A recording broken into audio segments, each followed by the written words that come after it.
The Batman Hush movie just came out on Blu-ray a few days ago following its digital release back in July. The comic arc it's based on was one of the first Batman runs I ever read. It hooked me then and remains one of my absolute favourites now. Beyond just myself, Hush is still largely considered to be one of the greatest Batman stories ever told, with constant re-releases and new editions coming out. I was excited for this film, but I was also nervous, remembering how the Killing Joke movie turned out. Let's see if they got it right this time.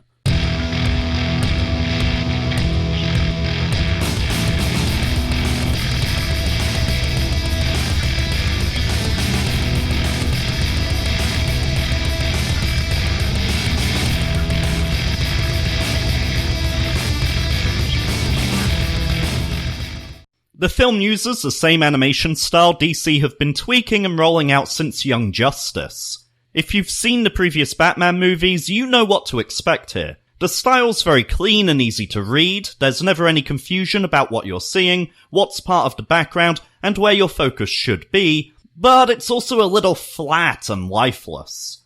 If I was being kind, I'd say the animation's very efficient.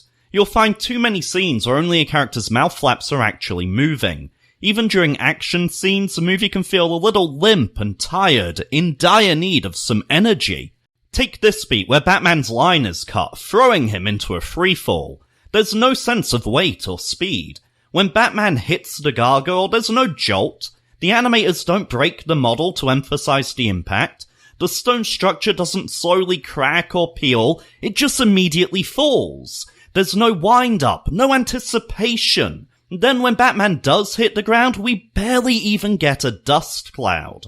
Compared to the comic, where the first shot gives us an idea of just how high up Bruce is. We see him tumbling as the angles keep switching. He lets out a jolt of pain and his suit splits open as his shoulder breaks trying to grasp the gargoyle, while stress lines and some blurring effects emphasize the sheer velocity. And Batman's eventual landing throws out dust and debris everywhere while he wears a pained expression. You can't help but realize these still images have a lot more motion to them than the actual animation.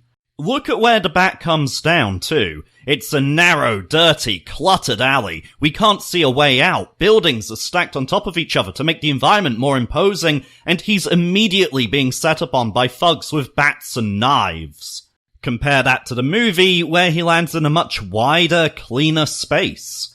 No one's around at first, and the shot shows us much more of his surroundings. It lacks the same sense of danger and urgency.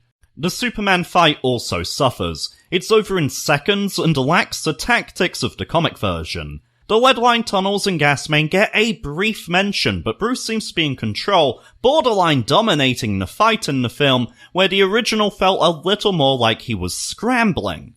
His narration, which is absent for the movie, shows us he has mere seconds to execute his plan. It's made clear that Clark's holding back, and it feels like one wrong move, a tiny error in judgment or timing, could get Batman killed, adding a much-needed layer of tension.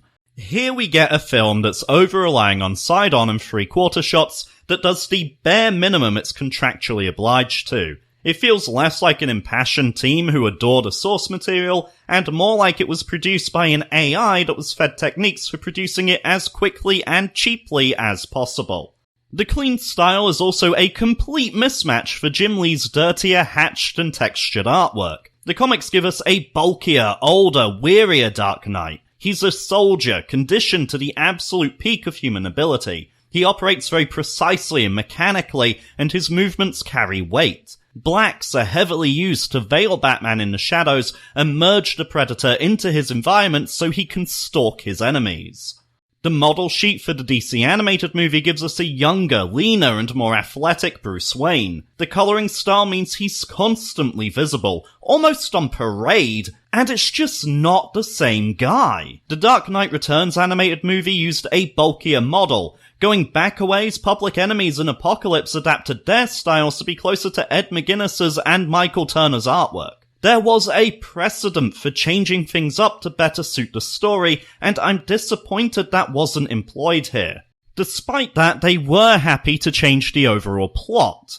We now open at a party where Thomas Elliot naturally approaches Bruce. Even with the explanation that came later on, I always thought Tommy's introduction as Bruce's best friend he'd never mentioned before but was now calling for via Morse code was a little forced in the comics.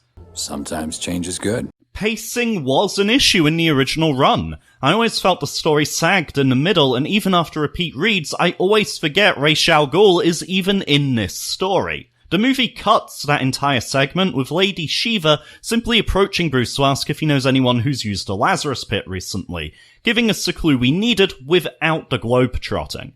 Eagle-eyed fans might have noticed Killer Croc's been replaced with Bane on the key art.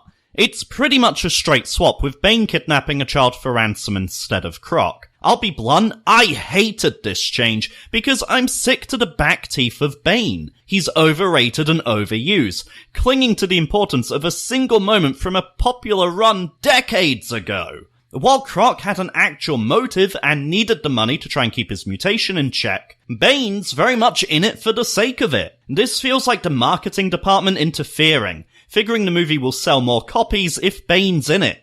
Likewise, due to the animated movie's continuity, Huntress is nowhere to be seen, Barbara's still Batgirl, so there's no Oracle, Harvey Dent's role is reduced to a short cameo, and Under the Red Hood has already happened, which has implications for the Clayface encounter. The brisker pace gives Hush less of a chance to get under Bruce's skin. The comics felt like more of a prolonged campaign, toying with the Dark Knight. Hush rattles Batman and makes him paranoid to the point it ruins his relationship with Selina Kyle. His guard's up, he's looking over his shoulder, he's doing actual detective work and getting frustrated by bad leads.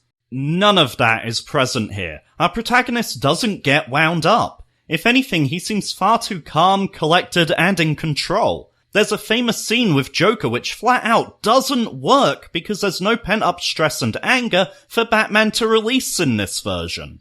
I'm not going to give away any spoilers, but this film reminded me of the original Fullmetal Alchemist anime. That show followed the manga quite faithfully until about the halfway mark, and then just went off and did its own thing, even coming up with an entirely different ending. This movie does the same thing. The third act is new material that's entirely different to the comic's climax. While I can kind of see what they went for, it certainly wasn't for me.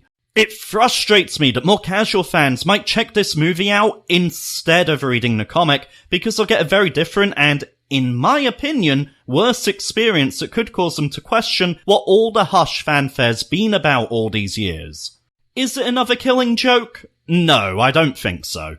Despite my many complaints with the movie, it didn't make me angry. If you found the previous films to be enjoyable or even just inoffensive distractions, this is very much more of the same, and there are worse ways to spend an hour and 20 minutes.